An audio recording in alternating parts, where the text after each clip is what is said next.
তুমি ক্ষুদ্র হতে পারো, কিন্তু তুমি হলে অগ্নিস্ফুলিঙ্গ।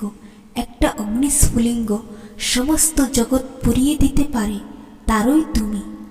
তার কাজ যদি করতে চাও, তার শক্তির যোগান পাবে তুমি। তোমার কোনোদিন শক্তির অভাব হবে না, অবশ্য যদি যোগসূত্র ছিন্ন না করো। নিজেকে দুর্বল ভাবা মানে তাকে অস্বীকার করা। তাকে অস্বীকার করো না। আমারে ঈশ্বর ভাবে আপনারে হীন, তার প্রেমে আমি কবু না হই অধীন। আমি যদি প্রিয় পরমকে ঈশ্বর ভাবি এবং তিনি যদি শক্তিস্বরূপ হন, তবে আমিও তার সন্তান হিসাবে তার শক্তির উত্তরাধিকারী। তাই নিজেকে হীন ভাবার অধিকার আমাদের নেই। উতে পরমপিতা খুশি হন না।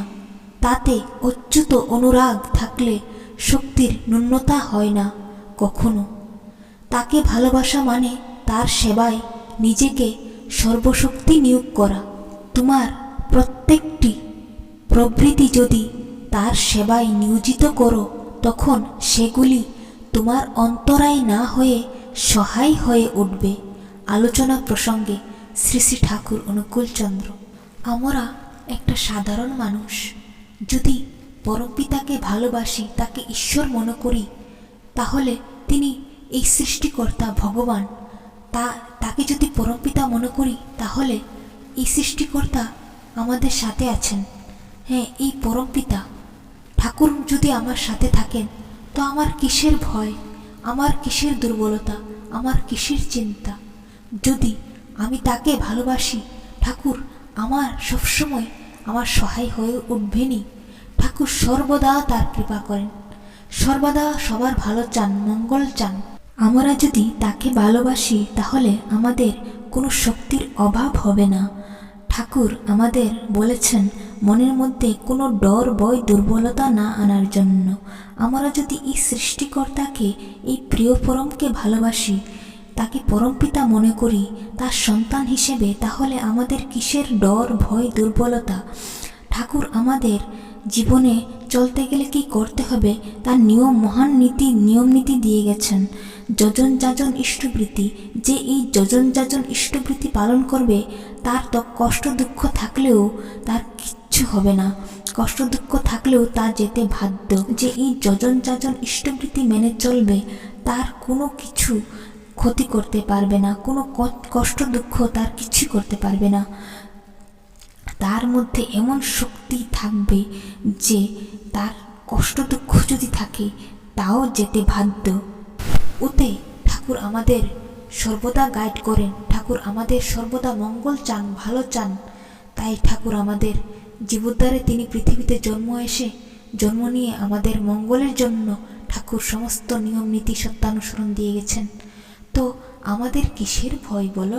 ঠাকুর আমাদের নাম দিয়ে গেছেন, বীজ মন্ত্র। এই নামের অসীম শক্তি। এই নাম যে করেন, তার যদি পাপ থাকে, সেই পাপ দূরে যেতে বাধ্য। তার রোগ থাকলে তার রোগ চলে যাবে। রোগ, সুখ, কষ্ট, দুঃখ আমাদের পাপের কারণের জন্যই হয়। তো এই নামে আমাদের সমস্ত রোগ, সুখ, দুঃখ দূর হয়। তো আমরা এই নাম করে আমাদের অনেক কষ্ট দুঃখ থেকে বেঁচে যাই। আমরা ইষ্টবৃত্তি করেই নামটা করব। ঠাকুর তো সব কিছু দিয়ে গেছেন। আমরা যদি পালন না করি, তাহলে কি করে হবে বলো? জাস্ট ইষ্টবৃত্তি করে নামটা করে দেখো তোমরা, বাস। এটাই আমি বারবার বলছি তোমাদেরকে। আমাদের জীবনে দুঃখ কষ্ট আসতে পারে, তখন আমরা নিজেকে হীন এবং দুর্বলতা মনে করব না। কেন? ঠাকুর আমাদের তো নিয়ম নীতি দিয়েই গেছেন। আমরা যজন যাজন ইষ্টবৃত্তি এগুলি ঠিক রাখবো। আমরা দুর্বল হয়ে যদি পড়ি, ঠাকুরের কথাগুলি যদি পালন না করি, তাহলে তো আমাদের দুঃখ কষ্ট কি করে যাবে? আমাদের কষ্ট দুঃখ আমাদের কর্মের জন্য পেতে হয়। তো এখনো সময় আছে যে আমরা ইষ্টবৃত্তি ঠিক মতো করবো, ঠাকুরের নিয়ম নীতি পালন করব। তো তোমরা এগুলি অবশ্যই করবে এবং অন্যকেও বোঝাবে। তিনি এই ব্রহ্মাণ্ডের শক্তি স্বরূপ, তার সন্তান হিসেবে তার শক্তির উত্তরাধিকারী আমরা। তাহলে আমাদের কিসের ভয়, কিসের দুর্বলতা? তো এই পরম পিতাকে ভালোবাসবো, এই জীবজগতে কিন্তু আমাদের আর দুসরা কোনো পথ নেই ঠাকুরকে ধরা ছাড়া। তো অবশ্যই তোমরা বুঝতে পেরেছো আমার এই কথা থেকে। তো তোমাদেরকে সকলকে আমার আনন্দিত জয়গুরু। তোমরা সবাই ভালো থাকবে, সুস্থ থাকবে।